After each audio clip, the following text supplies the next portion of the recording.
Hola, ¿qué tal? Buenas noches.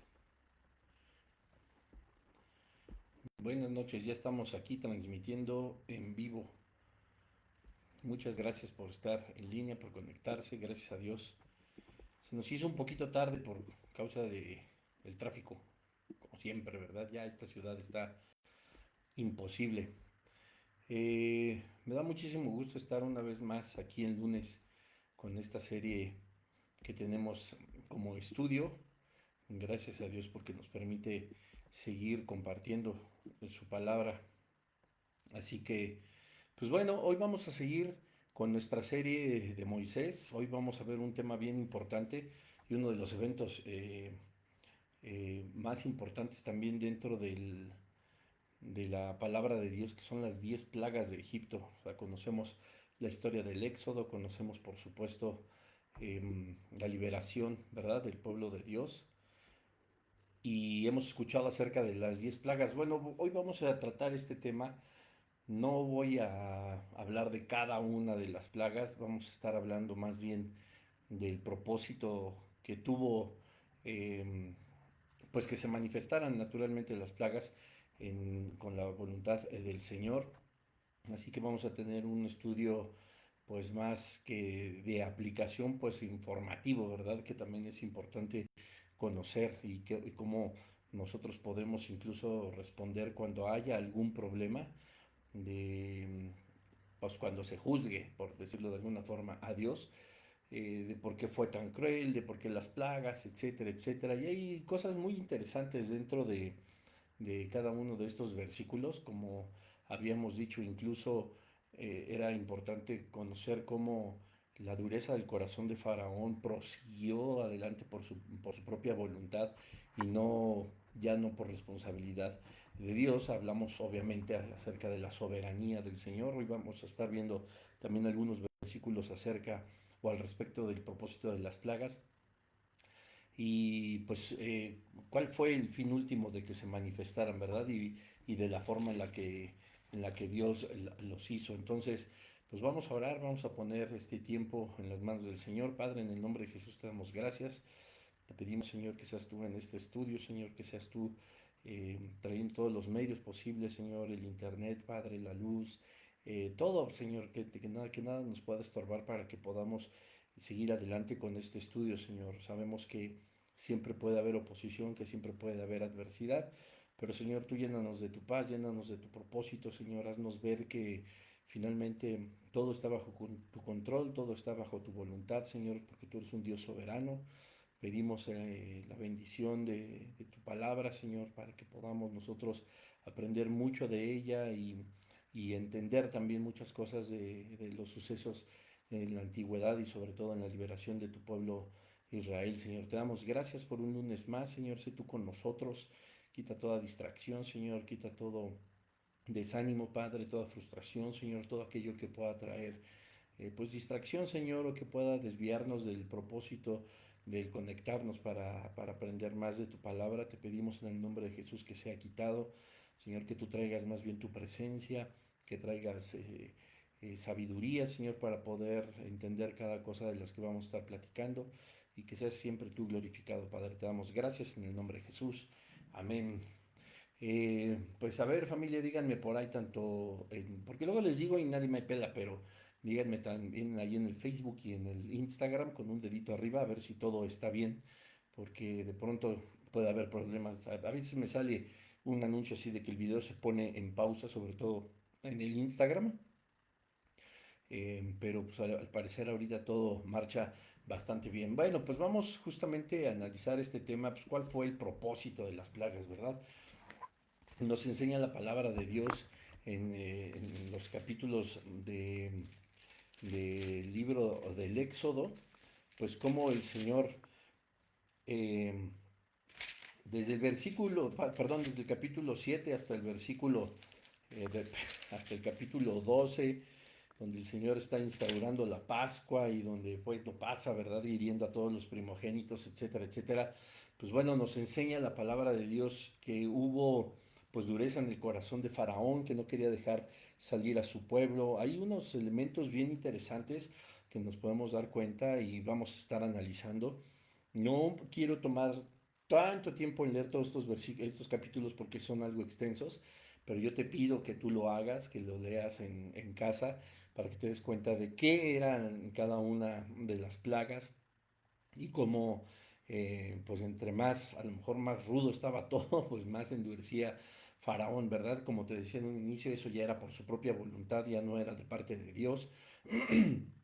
Tuvo Dios un propósito naturalmente y que vamos a estar analizando ahorita para las plagas y pues esa es la pregunta, ¿cuál fue el propósito, verdad? ¿Qué pretendía lograr nuestro Dios al enviar y relatarnos todo esto en el libro del Éxodo? Y hay al menos cuatro propósitos fundamentales. El primero pues era pues el lógico, ¿verdad? El que siempre esgrimió Moisés y Aarón delante de Faraón, que era pues la libertad de su pueblo, ¿verdad? Liberar al pueblo de Dios. Cuando Dios inicialmente llama a Moisés, le dijo, ¿verdad?, que extendería su mano sobre Egipto y que lo heriría con maravillas. Y pues así lo hizo finalmente, ¿verdad? Hasta que los dejara ir. Y me gustaría ir tomando esos versículos aislados para que pudiéramos entrar también más en contexto.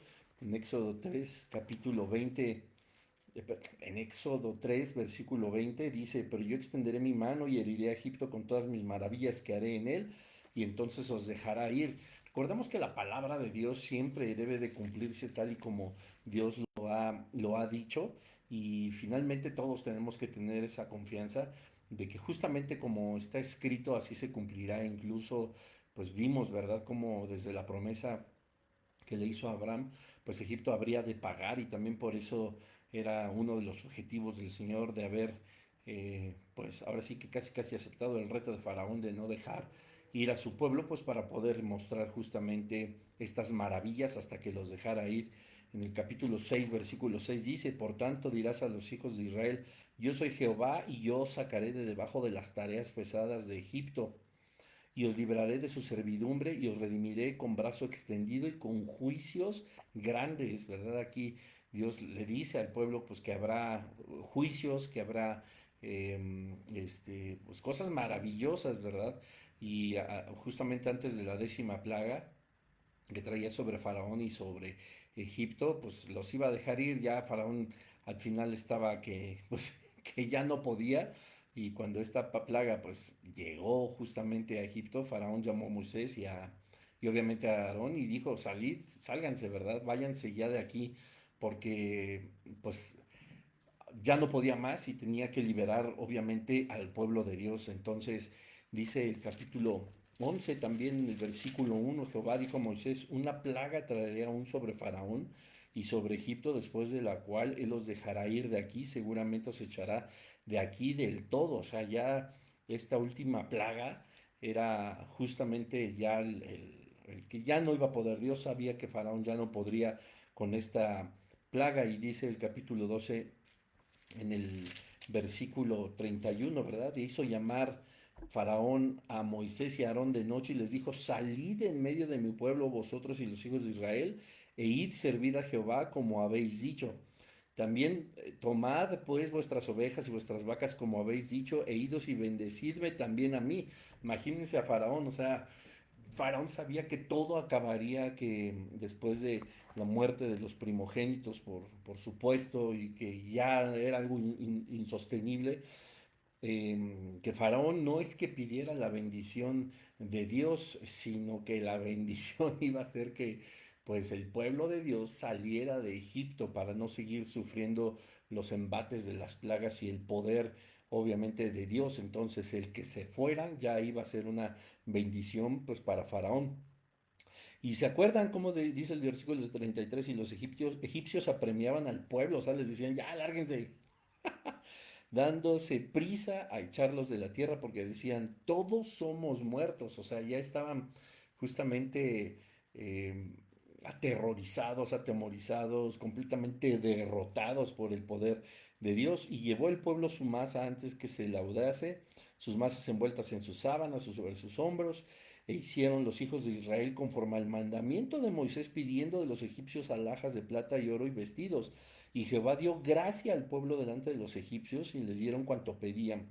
Así despojaron a los egipcios. ¿Se acuerdan cuando habíamos hablado justamente en el capítulo 3 pero en el versículo 20 me parece, como Dios les había dicho y aún todavía sin saber cómo iba a estar la cosa, Dios ya había prometido que así saldrían. Dice el versículo 20, dice, sí, pero yo extenderé mi mano y heriré a Egipto con todas mis maravillas. Aquí dice, y el 21, y yo daré a este pueblo gracia en los ojos de los egipcios para que cuando salgáis no vayáis con las manos vacías, sino que pedirá cada mujer a su vecina y a sus huéspeda alhajas de plata, alhajas de oro y vestidos, los cuales pondréis sobre vuestros hijos y vuestras hijas, y despojaréis a Egipto, ¿verdad? Aquí se corrobora, o sea, esa promesa que ya había hecho Dios, pues la cumple. Ya cuando Faraón les dice, ya váyanse, y los mismos egipcios los apuraban, ya en serio, ya váyanse, ya, de una vez por todas, pues cumple Dios su promesa y les da gracia delante de los egipcios y aparte los saquean, ¿verdad? Les quitaron absolutamente todo. Entonces, pues el primer propósito y el fundamental de la demostración de estas plagas, pues era liberar al pueblo de Dios. En segundo lugar, pues tenemos que hablar justamente de un tema muy interesante que es pues que Dios tendría que mostrar también su soberanía, ¿verdad? A las plagas se les ha descrito como lecciones también, ¿verdad? Sobre la soberanía de Dios. Estas lecciones iban dirigidas pues obviamente a Egipto y vamos a analizar justamente cómo es, por ejemplo, a Egipto, ¿no? Los egipcios tenían que darse cuenta de que Dios tiene el control absoluto de todo y como pues obviamente se consideraba a Faraón como Dios y se consideraban ellos mismos dioses y además estos pseudodioses o dioses a los ojos de los mismos egipcios como el Faraón pues se adoraban a otros dioses, ¿verdad? Entonces eh, Dios multiplicó todas estas señales y maravillas cuando Faraón se negaba a escuchar, porque obviamente tendría que mostrar que Dios era Dios sobre todos los dioses que ellos adoraban, ¿verdad? Entonces a todos los egipcios, como dice en el capítulo 7 en el versículo 3, pues se habría de mostrarles justamente quién era Dios. Dice, perdón, es el 4 y Faraón no os oirá, mas yo pondré mi mano sobre Egipto y sacaré a mis ejércitos, mi pueblo, los hijos de Israel de tierra de Egipto, con grandes juicios. Y sabrán los egipcios que yo soy Jehová cuando extienda mi mano sobre Egipto y saque a los hijos de Israel de en medio de ellos. O sea, este es un propósito fundamental para mostrar su soberanía, primeramente ante los egipcios. No solamente era Faraón, sino obviamente ante los egipcios, como dice el versículo 5 y sabrán los egipcios que yo soy Jehová. Recordemos cómo en algún momento, pues Faraón, de una forma así muy irónica, dijo, ¿y quién es Jehová? Etcétera, ¿no? Y como que trataba nada más Moisés y Aarón con Faraón, y aunque quizá todos los capataces y toda la gente que tenía como esclavos a los egipcios, así los ejércitos, etcétera, habían escuchado del Dios del pueblo de Israel, pues no, ellos no los consideraban, ya que consideraban al propio Faraón como su Dios y a los dioses de Faraón como dioses sobre todos los egipcios. Pero dice este versículo 5 en su soberanía Dios quiere mostrar ese poder justamente a los egipcios. También como dice el capítulo 9 en el versículo 16, vamos a leerlo, dice así, y a la verdad yo te he puesto para mostrar en ti mi poder y para que mi nombre sea anunciado en toda la tierra. Sabemos nosotros, obviamente, que Egipto era, pues, como lo pudiéramos decir en esta época actual, pues una potencia, ¿verdad? El imperio egipcio era conquistador, era de grandes logros, por supuesto, ciudades imponentes. Como les había comentado en los episodios anteriores, las pirámides estaban ya ahí, se hacían sepulcros o mausoleos de forma imponente, las grandes estatuas de cada uno de los faraones, o sea, era algo que imponía, ¿verdad? Pero en Éxodo 9:16 Dios nos enseña que estaba no solo enseñándole su soberanía a los egipcios, sino a toda la tierra, ¿verdad? A todo el poder, a toda la tierra que tuviera cierto grado de poder, estaba poniendo como ejemplo el sometimiento a Egipto para que todos los demás pudieran ver, obviamente, que Él era el verdadero Dios. Y es algo que a veces nos escapa, ¿verdad? Porque como que nos encerramos solamente en la región en donde está como desarrollándose los hechos, pero como habíamos dicho muy al principio de esta serie, pues había tribus vecinos, había culturas vecinas que, que sabían de Egipto, ¿no? Y que sabían obviamente de los dioses y de Faraón, así como los madianitas que no eran israelitas, así como todos aquellos pueblos que son contrarios a Dios, como el Jebuseo, el amorreo, el Jebuseo, el filisteo, etcétera, etcétera, todos los que había mencionado Dios que llevaría al pueblo de Israel para tomar esa tierra y que estaba habitada por ellos. Bueno, para todas las tierras, para todas estas tribus, para todas estas naciones, Dios también muestra su poder y su soberanía a través de estas plagas en Egipto. Y en tercer lugar, de este punto número dos, pues tenemos que también ser muy cautelosos en pensar, ¿verdad? O sea, todo Israel entonces sí creía verdaderamente en Dios. Recordemos que había mucha aflicción, recordemos que pasaron siglos ellos esperando a un libertador, que pasaron por su soberanía también el Señor bajo esclavitud, porque así se lo había dicho a Abraham, pero también había prometido su liberación. Y como todos, hemos sabido que claudican, que se enfrían, que creen, que no creen. Cuando llega Moisés y les dice, pues ya vengo a liberarlos, todos como que se entusiasman, Faraón les carga más las tareas, ¿verdad? Y entonces, pues Israel se enoja o gran parte de ellos y empiezan a dudar de Moisés y naturalmente empiezan a dudar de Dios, ¿verdad? Pero el corazón de Faraón pues igual fue endurecido con el fin de que Dios al mostrar estas plagas no solamente a los egipcios, no solamente a las naciones que los circundaban y que tenían noticias y que conocían del Dios de los israelitas, sino también para Israel mostrarles que sí era verdaderamente Dios. Y esto es un punto fundamental porque estamos hablando de que a pesar de todo esto había dudas y pues no es spoiler porque seguramente conoces la palabra de Dios y si no, pues bueno, sí será un spoiler, pero es de bendición.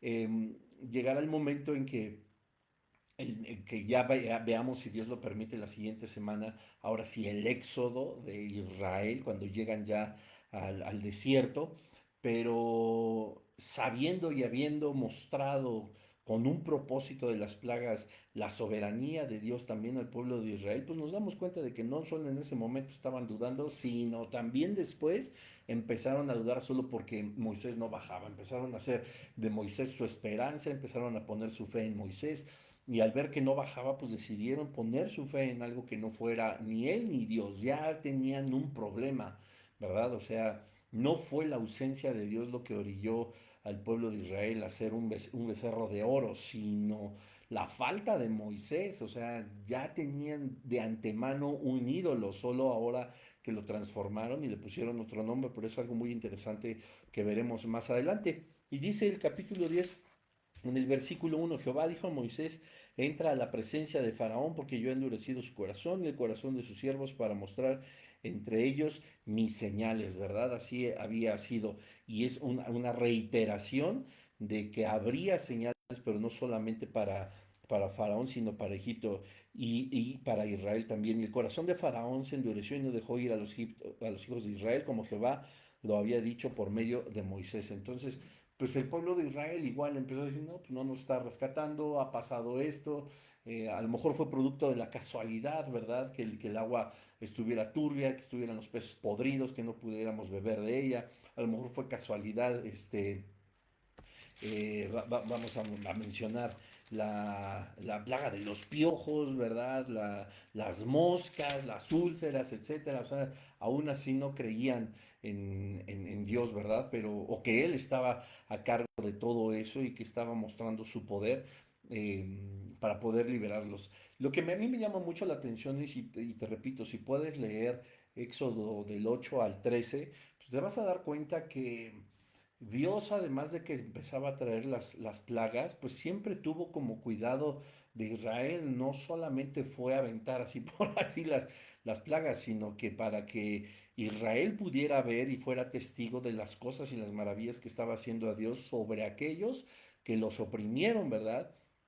y que decían y que tenían como objetivo pues que se contase por generaciones, ¿verdad? Que las señales las había hecho el Señor. Así que pues llevamos dos puntos, ¿verdad? De los propósitos de las plagas o del objetivo de las plagas, que era primero liberar al pueblo de Dios, después demostrar la soberanía de Dios tanto a los egipcios, a todos los habitantes de la tierra, a todos los que rodeaban esta región y por supuesto al mismo pueblo de Israel, donde seguía habiendo duda y donde seguía habiendo personas que simple y sencillamente no creían en que las cosas sucedieran como Dios las había planeado.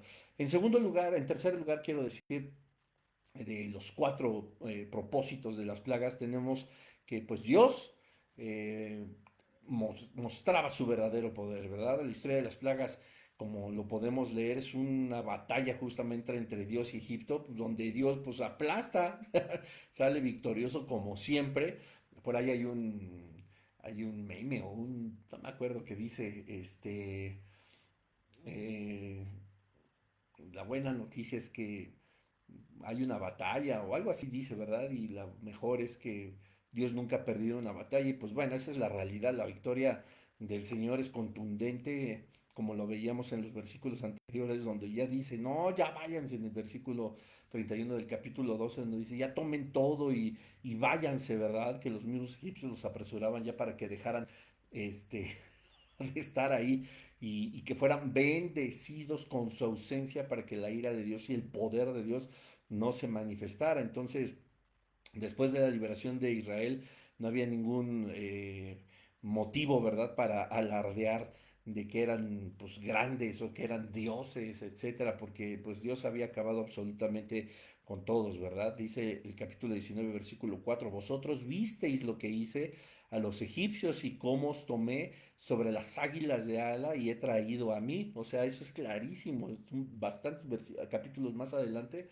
pues les está diciendo el mismo Dios, ustedes vieron, ¿no? Lo que hizo el Señor, mostró su poder como un tercer propósito de las plagas. Eh, y bueno, Dios tuvo la victoria sobre los egipcios y hay algo bien interesante que me gustaría detenerme a reflexionar. No solamente podemos pensar en que, bueno, pues claro, era Dios y estaba enfrentándose a humanos o a seres humanos, pero hay un paréntesis dentro de las plagas donde eh, se, se manifiesta también el reino de las tinieblas. O sea, recordemos cuando la vara de Aarón es arrojada al piso y la serpiente y se convierte en culebra, y después Faraón manda a llamar a sus magos, a sus encantadores, y tiran lo mismo las varas convirtiéndose en culebra. Sin embargo, la vara o la culebra que había sido transformada de la vara de Aarón, pues las devora, ¿verdad? Ellos también las habían convertido, como nos enseña el capítulo 7, donde empezaba aquí todo el verdadero relajo, ¿no? En el versículo 10 dice, vinieron pues Moisés y Aarón a Faraón e hicieron como Jehová le había mandado, y echó Aarón su vara delante de Faraón, de sus siervos, y se hizo culebra. Entonces llamó también Faraón sabios y hechiceros.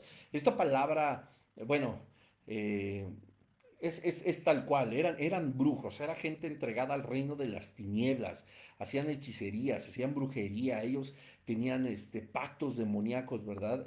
Dice, e hicieron también lo mismo los hechiceros de Egipto con sus encantamientos.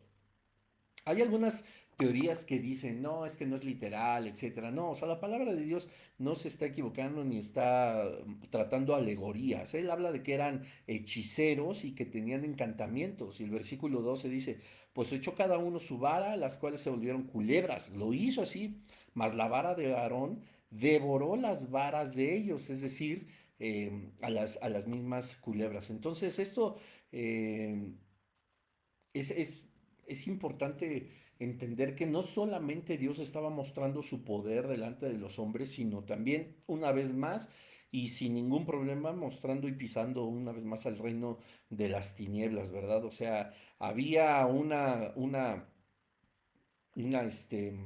batalla, por supuesto, que se volvió por completo espiritual, no solamente eran los ánimos de Faraón de detener al pueblo de Israel, sino que obviamente entregado a dioses ajenos a Jehová de los ejércitos, a dioses paganos, a prácticas heréticas, a etcétera, cosas que la Biblia no nos describe, pero que estoy seguro que influenciado por el reino de las tinieblas eran bastante grotescas, pues endurecía, por supuesto, Faraón su corazón, influenciado por el reino de las tinieblas, para contender contra Dios mismo. Entonces estamos hablando ya de una guerra espiritual a niveles verdaderamente grandes, ¿verdad? Lo mismo sucede, por ejemplo, y es una evidencia que a mí me parece muy clara en el capítulo 8, en el versículo 7, cuando viene la plaga de las ranas, dice, bueno, desde antes dice del versículo 5 del capítulo 8, y Jehová dijo a Moisés, di a Aarón, extiende tu mano con tu vara sobre los ríos y arroyos y estanques, para que haga subir ranas sobre la tierra de Egipto. Entonces Aarón extendió su mano sobre las aguas de Egipto, y subieron ranas y cubrieron la tierra de Egipto. Y los hechiceros hicieron lo mismo con sus encantamientos, e hicieron venir ranas sobre la tierra de Egipto. Entonces Faraón llamó a Moisés, a Aarón, y les dijo, orad a Jehová para que quite las ranas de mí, del pueblo, y dejaré ir a su pueblo. Y ya sabemos que era pura mentira, ¿verdad? Eh, pero fíjense que hubo no solamente la manifestación de las serpientes, de cuando se convirtieron las varas, sino que también cuando el agua se transformó en sangre, los hechiceros, los magos, estos que servían a Faraón, como que pudieron imitarlo, me explicó. O sea, el reino de las tinieblas les dio como ese poder, ¿no? Y sabemos que no va a ser la única vez, o sea, vamos a ver incluso proféticamente o en tiempos futuros cómo Satanás le otorgará poderes también al anticristo para hacer maravillas y milagros, pero eh, ya después en las siguientes plagas ellos ya no pudieron imitar absolutamente nada, ¿verdad? Eh, Hicieron aparecer ranas, el agua, pero por ejemplo ya no pudieron imitar la tercera plaga, la de los piojos, ¿no? Porque justo en ese capítulo, en el versículo 19, ellos de alguna manera reconocen eh, la fuerza de Dios, ¿verdad? Entonces dicen, bueno, nosotros hacemos sangre, el agua, bueno, nosotros también, no, que nuestra vara se hace culebra, bueno, la de nosotros también, no, que aquí las ranas, bueno, las ranas, que además había un dios que ellos adoraban que era como una rana, entonces pues imagínense también, ¿no? Pero en el versículo 19 del capítulo 8, donde viene la plaga de los piojos, dice, entonces los hechiceros dijeron a Faraón, dedo de Dios es este, mas el corazón de Faraón se endureció. Bueno, porque dice desde el 18, y los hechiceros hicieron así también para sacar piojos con sus encantamientos, pero no pudieron.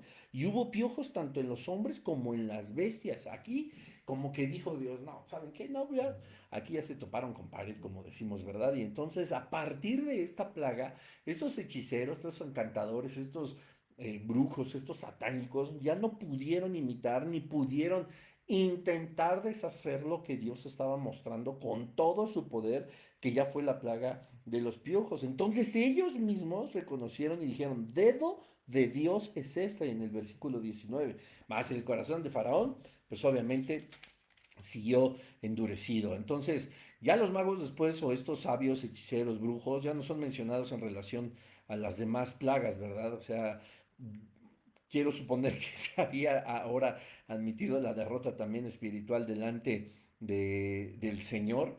Y es bien interesante porque pues Faraón ya no se muestra que Faraón los haya llamado, muy posiblemente, no lo dice la escritura, solo estoy especulando, pero quizá ellos determinaron dejar de participar. No sabemos, o sea, conocemos que el poder de Dios es incontenible, ¿verdad? O sea, que incluso las personas que puedan estar más metidas en la brujería, en el satanismo, que sean de una vida muy desafortunada y que sean malas personas así, pues pueden ser llegadas a tocar, a ser tocadas por el Espíritu Santo de Dios, ¿verdad? Y mostrar su poder. Yo no estoy diciendo que estos magos, que estos hechiceros se arrepintieron, entregaron su vida al Señor, apoyaron al pueblo de Israel, etcétera. No lo estoy diciendo porque no viene en la Biblia, pero sí me llama mucho la atención que a partir de ahí, pues ya no son mencionados, ¿verdad? Porque ellos mismos han reconocido, este es el poder de Dios, y pues aún así Faraón se endurece aún más. Entonces, cosa curiosa, o sea, reconocen que no pueden en contra de Dios y pues no nos dice la palabra de Dios si siguieran apoyando a Faraón o Faraón ya no contó con ellos y ya nunca se aparecieron delante de él, ¿verdad? Probablemente fueron mencionados en este versículo para resaltar el hecho de que pues no podían competir con Dios, ¿verdad?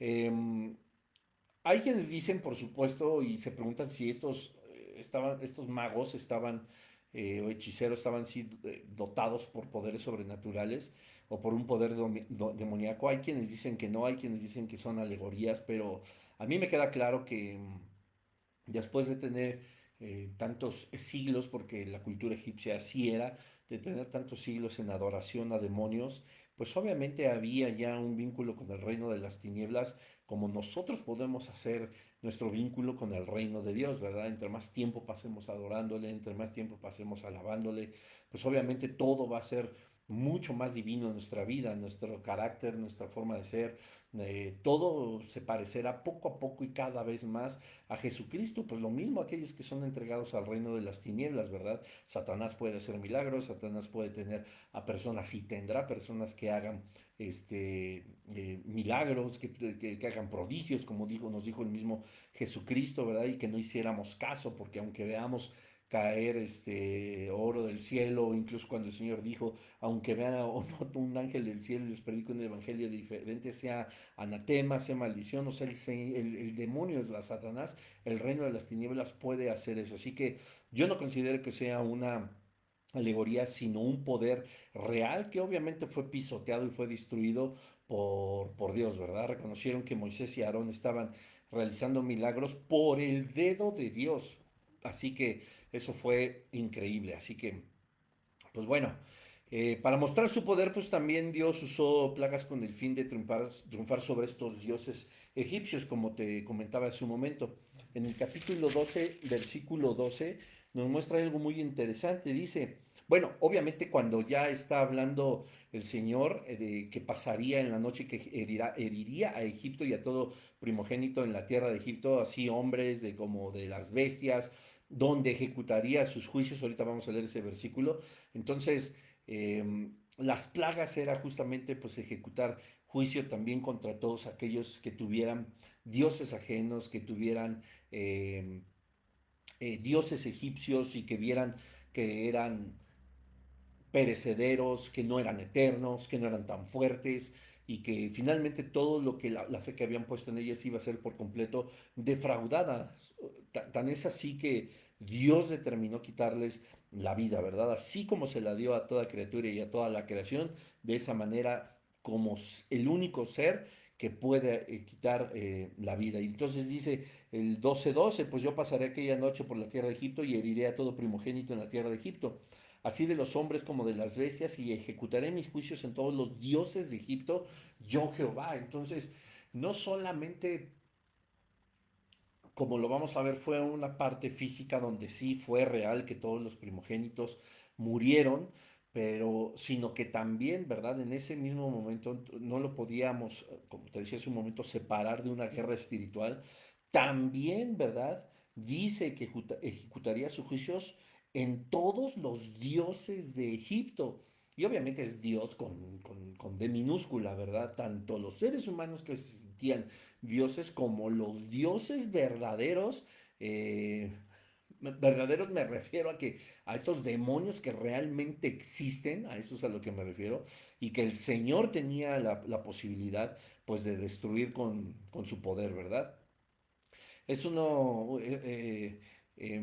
por medio de estas plagas pues, en específico, lo del agua en sangre, este, había un dios que se llamaba Num o Num, me parece, ahí investiguenlo, ya ni me acuerdo, que el traducido era como el guardián del Nilo, y que obviamente pues ese supuesto Dios debió mostrarse pues poderoso y debió mostrarse así como que no, aquí yo soy el que cuida las aguas del río Nilo, nada les pasará, siempre tendré a los egipcios y a todos los que se acercan a mi torrente pues bebiendo de mí. ¿Y cuál, no? Este Dios fue por completo destruido al momento de haberse convertido el agua en sangre. Este guardián del Nilo pues no pudo haber hecho nada. te contaba de la plaga de las ranas, había un dios de los egipcios que era una rana que se llamaba Eket.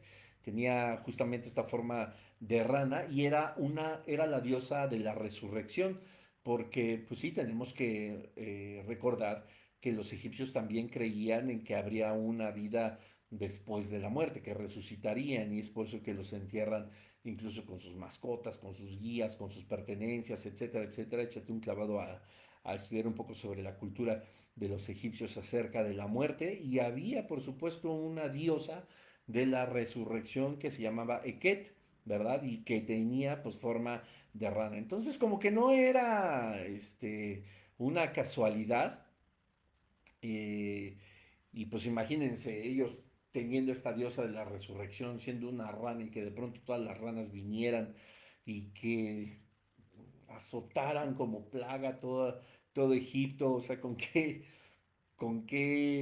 ahora sí que idolatría podrían seguir viendo a Eket, ¿no? Que era finalmente una rana, estaban hartos y pues cuando Dios determina terminar con esa plaga, pues acordémonos, oléanlo, no es que, ay, se desaparecieron las ranitas, no, pues obviamente todas se murieron y obviamente pues de la forma lógica como cualquier otro ser vivo que se muere, como cualquier otro animal, se apilaron, etcétera, y empezó a apestar a podrido y fue una contaminación. No, no, o sea, terribles, ¿verdad? La plaga en las tinieblas, por supuesto, podría decirse que también hizo como referencia a la serie de los dioses egipcios, que eran de los más importantes, que eran los dioses del sol, ¿verdad? O sea, eh, diciendo, pues sí, el sol será tu dios, el sol para ti será el creador absolutamente de todo, pues mira, ni tu dios, ni nada, yo pongo tinieblas sobre ti, ni le apagamos el foco al sol, ¿verdad? Entonces, esto es algo interesante de analizar porque sí, la realidad es que Dios muestra de esa forma su poder, y pues en la narración de las plagas, entendiendo que Faraón se creía un dios y el dios de los egipcios más los dioses a los cuales el mismo Faraón adoraba, y por eso la actitud, ¿verdad?, que tenía en el capítulo 5 de que quién es Jehová y quiénes son ustedes para que me digan lo que tengo que hacer, o quién es él para que yo escuche su voz y deje a Israel libre. Pues bueno, se vino a enfrentar con el Dios verdadero y pues no tuvo más remedio que seguir pues la orden, ¿verdad? Porque eso era. Y en cuarto lugar, ya casi para terminar, porque quiero tocar un tema rápidamente, este, pues bueno, cuando hay todo este tipo de plagas, en cuarto lugar debemos de ver cuál era de estos propósitos también la plaga y mostrarle no solo a Egipto, sino a las demás tierras, su soberanía, su poder, pero algo que es muy padre acerca de Dios es pues cómo distingue a los egipcios de su pueblo, o cómo distingue al pueblo de Israel de los egipcios. Entonces, a medida que las plagas iban siendo lanzadas, fue cada vez más obvio que el pueblo de Dios era diferente, ¿verdad? Porque Dios, como lo pueden leer, se encargó de preservar de las plagas a los egipcios, perdón, a los egipcios, al pueblo de Israel, ¿verdad? En algunas de las plagas que azotaron a egipcios no afectaron directamente a Israel. Dios, por supuesto, tenía la provisión para todos en cuanto al agua, en cuanto a salud, en cuanto a bienestar, etcétera, ¿verdad? En el caso de los enjambres de moscas, por ejemplo, vamos al capítulo 8, decía, porque si, dice el versículo 21, porque si no dejas ir a mi pueblo, aquí yo enviaré sobre ti, tus siervos, sobre todo tu pueblo y sobre tus casas, toda clase de moscas, y las casas de los egipcios se llenarán de toda clase de moscas, y asimismo toda la tierra donde ellos estén, ¿verdad? Aquí lo deja muy claro y habla justamente de la tierra de Egipto. También dice Jehová en el capítulo 9, versículo 4, y Jehová hará separación entre los ganados de Israel y los de Egipto, de modo que nada muera de todo lo de los hijos de Israel, ¿verdad? También en esta plaga, en el granizo, también dice la palabra en el capítulo 9, en el versículo 26, solamente en la tierra de José, en donde estaban los hijos de Israel, no hubo granizo, y las tinieblas de las cuales, pues sí, el Señor dijo que el Dios sol ni que nada, y pum, le bajo el fusible, dice en el versículo 23 del capítulo 10, ninguno vio a su prójimo, ni nadie se levantó en su lugar en 3 días, más todos los hijos de Israel tenían luz en sus habitaciones. O sea, no, el Señor maravilloso, siempre tuvo cuidado del pueblo, ¿verdad? Y bueno, me regreso un poquito de cómo necesitaba mostrar Dios también al pueblo de Israel, que Él era Dios. Yo siempre me pongo a pensar cómo viendo, pues como decimos entre broma y broma acá de los del sureste, estoy viendo y viendo y no ven, ¿verdad? Y que Dios era Dios y aún así la gente dudaba y siguió dudando durante décadas hasta que se extinguió toda esta generación. Ya lo veremos en su momento cuando vayamos hacia el final de esta serie.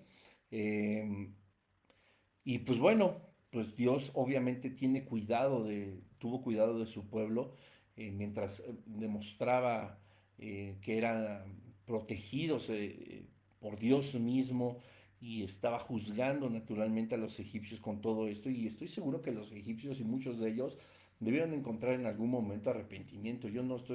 No lo dice la Biblia tampoco, pero pues en una conclusión como sana y lógica después de ver todo esto, estoy seguro que muchos debieron haber dicho, oye, Faraón, pues déjalos ir, o sea, como en aquel momento cuando los cuadrilleros se acercaron y dijeron, oye, no, no inventes, no, se nos están revelando, le fueron a reclamar a Faraón por sus determinaciones, pues de esta misma manera, estando viendo el gran poder de Dios, ni modo que no, ¿verdad? Y entonces, pues Dios le da, obviamente, al pueblo de Israel una forma de escaparse, dice el versículo 7 del capítulo 11, pero contra todos los hijos de Israel, desde el hombre hasta las bestias, ni un perro moverá su lengua para que sepáis que Jehová hace diferencia entre los egipcios y los israelitas. Y en el 12, en el capítulo versículo 13 dice, y la sangre os será por señal en las casas donde vosotros estéis, y veréis sangre, y pasaré de vosotros, y no habrá en vosotros plaga de mortandad cuando hierra a la tierra de Egipto. Lo que quiero rápidamente tocar, pues obviamente es cuando ya este último ataque, por así decirlo, divino del Señor, es cuando mueren todos los primogénitos, no sin antes, por supuesto, léanlo por favor, el Señor instaura la Pascua, si Dios me lo permite y si es su voluntad, posiblemente hablemos de la Pascua la siguiente semana, antes de ya de la salida del Éxodo, pero mi intención hasta el momento, salvo que el Señor diga otra cosa, sería hablar ya del Éxodo, pero nos damos cuenta que a la muerte de los primogénitos, pues hay, para no hacerte el cuento largo, y si te acuerdas de la película, pues el Señor les da este método, ¿verdad? De cuando Él pase y que tocaría toda la vida de todo primogénito, y así sucedió con la de Faraón hasta que dijo, ya váyanse de aquí, por supuesto. Pues justamente les dijo, ¿verdad? Que pusieran la sangre de un cordero en el dintel de la puerta sabiendo que pasaría de largo el Señor, sabiendo que ahí no habría ningún problema. Te lo leo, y la sangre os será por señal en las casas donde vosotros estéis, y veré la sangre y pasaré de vosotros, y no habrá de vosotros plaga de mortandad cuando hiera a la tierra de Egipto. Esto es súper concluyente, ¿verdad? O sea, la idea eh, de que Dios les da al pueblo de Israel una forma en la que se cubrieran, porque era una plaga que el Señor había determinado que pasaría sobre todos, ahora sí era sobre todos. Y uno pudiera pensar, oye, pues qué Dios tan injusto, porque pasas también sobre nosotros, no siendo que nosotros somos tu pueblo. Pero no fue así, o sea, Dios, como les decía, siempre daba una forma de evitar las plagas, siempre daba este consejo justamente para evitarlo y les dice, bueno, pues hagan de esta manera, ¿verdad? Dice el versículo 12:12, pues yo pasaré aquella noche por la tierra de Egipto y heriré a todo primogénito en la tierra de Egipto, así de los hombres como de las bestias, y ejecutaré mis juicios en todos los dioses de Egipto, yo Jehová. Y la sangre os será por señal en las casas donde vosotros estéis, y veré la sangre y pasaré de vosotros, y no habrá en vosotros plaga de mortandad, ¿verdad? Y este día os será en memoria, celebraréis fiesta solemne. Bueno, viene muy instaurada aquí, pues obviamente la plaga. Dicen cuando está la plaga, la Pascua, cuando está instaurando la plaga, la Pascua. Yo no sé qué me pasa hoy, pero espero que me estén comprendiendo, familia. Es que estoy muy entrado aquí, leyendo tantos versículos, y dice el capítulo 2 en el versículo 5, cuando está instaurando la Pascua, ¿verdad? Dice el versículo 7, y tomarán de la sangre y la pondrán en los dos postes y en el dintel de las casas en que lo han de comer. Y aquella noche comerán la carne asada al fuego, pero esa sangre es a la que se refiere el versículo 13. Bueno, así es como, ¡pum!, salen las plagas de Egipto. ¿Y cuáles eran los propósitos? Liberar al pueblo de Dios, demostrar la soberanía de Dios, mostrar el poder de Dios y por supuesto distinguir al pueblo de Israel de los que no son su pueblo. Ahora, repito, por favor, lean del capítulo 7 hasta el 13 para que conozcan lo de las plagas y cómo Faraón endurecía su corazón y cómo sí tenía poder el reino de las tinieblas, pero cómo Dios siempre, por supuesto, fue mucho más poderoso. Este tema me llega solamente ya para concluir en algo que es muy, muy, muy importante. Bueno, van a ser dos cositas que quiero concluir, muy rápidas. Primero, y espero que hasta aquí vaya todo claro. Pongan un dedito arriba si ya quieren desconectarse. Digamos que aquí acaban el propósito de las plagas, pero ahí va el pilón. O como dicen en Colombia, como me dijo mi esposa, ¿cómo se llama? ¿Cómo dicen? Cuando es un extra. Este, no me acuerdo. Bueno, pero el pilón. Dos pilones. Primero, yo creo que todos en la vida hemos escuchado, me cubro con la sangre de Cristo. Ay, la sangre de Cristo tiene poder. La sangre de Cristo, cúbrenos, Señor, con tu sangre. Uy, no, es que me da miedo cruzar por ahí. Señor, cúbreme con tu sangre, etcétera, etcétera. A ver, familia, yo entiendo que haya un fundamento bíblico donde dice aquí que la sangre del Cordero cubrió a todos de la plaga de muerte, ¿verdad? A los que, como dice el versículo 7 y el 13, pues bueno, entonces si nos cubrimos con la sangre del Cordero, entonces no habrá nada que nos afecte, etcétera. Familia, la sangre de Jesucristo no es un talismán, o sea, literal. Cubrirse con la sangre de Cristo es poner a la sangre de Cristo en una categoría de talismán o de un amuleto, y eso no está bien. Ni los apóstoles lo hicieron, ni ningún otro personaje de la Biblia después de la muerte de Jesucristo eh, se cubrió con su sangre, puso su sangre delante en contra del reino de las tinieblas, etcétera, etcétera. Por eso iniciaba con estos ejemplos que la tía borracha de la familia, no, es cierto, de pronto decía, ay, cúbrenos con tu sangre, o me cubro con la sangre de Jesús, cubre a mis hijos con tu sangre, etcétera. No, no, no, no debemos hacer de la sangre de Jesucristo un amuleto, un talismán, porque eso es una maldición. Estamos poniendo nuestra fe y nuestra confianza en algo que no tiene poder alguno. De esa forma, porque si tú sacas de contexto este video, claro que se oye a una super herejía. Escucha bien, la sangre de Jesucristo lo que hizo fue limpiarnos a todos de nuestros pecados, aquellos por supuesto que a través de un genuino arrepentimiento llegamos a sus pies, ¿verdad? Y somos justificados.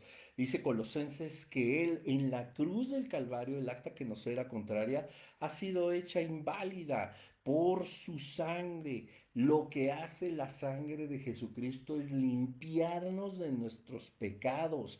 Es a través de su sangre y la limpieza de pecados que nosotros somos justificados delante del Señor, porque ya esa acta que nos era contraria es completamente anulada, tanto pecados pasados, presentes y los del porvenir, siempre y cuando evidentemente haya un genuino arrepentimiento.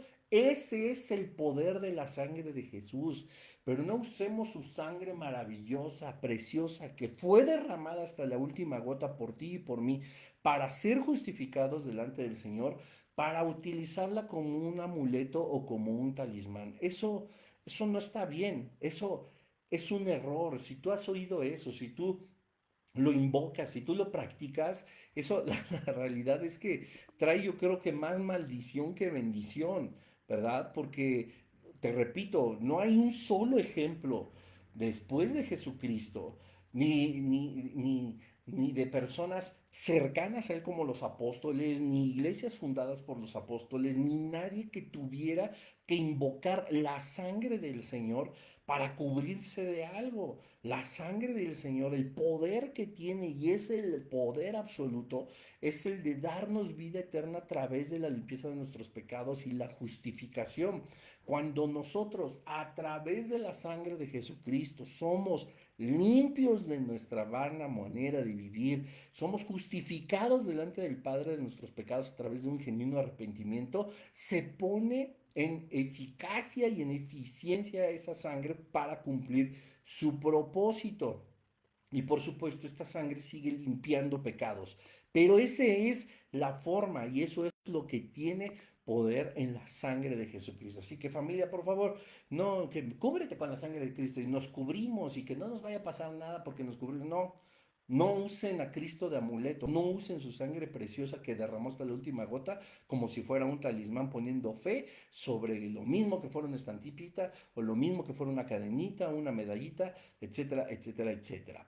Y bueno, pilón número 2, y ya esto es para cerrar rápidamente, ¿verdad? Hay un par de personajes en el libro del Apocalipsis, en Apocalipsis 11, que no podía dejar de mencionarlo rápidamente y nada más para generarte algo de curiosidad y te animes a estudiar la palabra de Dios. Se llaman los que lo conocen como los dos testigos. Dice Apocalipsis 11, entonces me fue dada una caña semejante a una vara de medir y se me dijo, levántate y mide el templo de Dios y el altar y a los que adoraron en él. Está hablando el apóstol Juan. Pero el patio que estaba fuera del templo, déjalo aparte y no midas porque ha sido entregado a los gentiles y ellos hollarán la ciudad santa 42 meses, ¿verdad? Sumen cuántos son 42 meses, familia. Bueno, y daré a mis dos testigos que profeticen por 1270 días vestidos de silicio. ¿Cuántos son 1272 días? Hagan la suma. Estos testigos son los dos olivos y los dos candeleros que están en pie delante de Dios en la tierra.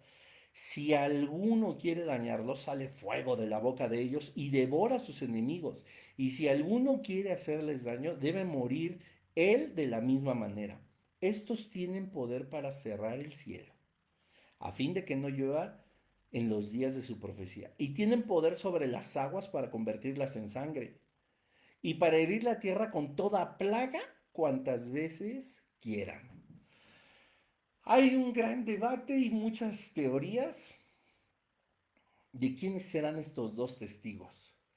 Lo que te voy a decir no es categórico, sigue siendo también una especulación, pero lo que estos dos testigos hacen, estos prodigios, estas maravillas que vienen de parte de Dios, ¿no te suenan a lo que también hicieron de parte de Dios Elías y Moisés? ¿Quiénes estuvieron con Jesucristo en la transfiguración? Elías y Moisés. Yo no estoy diciendo que así sea, pero las plagas, caer fuego del cielo, detener la lluvia. Si no sabes de Elías y Eliseo, aviéntate la serie de Elías y Eliseo, los profetas de fuego. Aquí está también. Y las plagas y todo lo que Moisés practicó por orden de Dios es uno de los atributos que van a tener uno de estos dos testigos según Apocalipsis 11. Tan tan. Familia, demos gracias a Dios rápido. Gracias, Padre, en el nombre de Jesús, por este estudio, por este tiempo, Señor. Bendícenos, Padre, con la sabiduría de tu palabra, Dios, que podamos nosotros seguir adelante en este estudio tan intenso, tan interesante. Gracias, Señor, por todas tus maravillas, por todas tus bendiciones. Gracias, Señor, porque tú nos muestras, como en aquellos días, tu poder. Tú nos muestras tu soberanía, tú nos muestras que tú eres el Rey de Reyes y el Señor de Señores, que pueden haber cientos de dioses, que pueden haber miles de personas o millones de personas adorando a dioses que no tienen absolutamente nada que ver contigo. Y Señor, nosotros descansamos en que tú eres nuestro Dios, el más poderoso, el digno de alabar, Señor. Te damos gracias, Señor, a ti sea la gloria, la honra y el imperio por los siglos de los siglos. Jesús, en tu nombre oramos. Amén. Que Dios les bendiga, familia. Ahí pónganse a leer y a estudiar con estos dos pilones. Bye bye.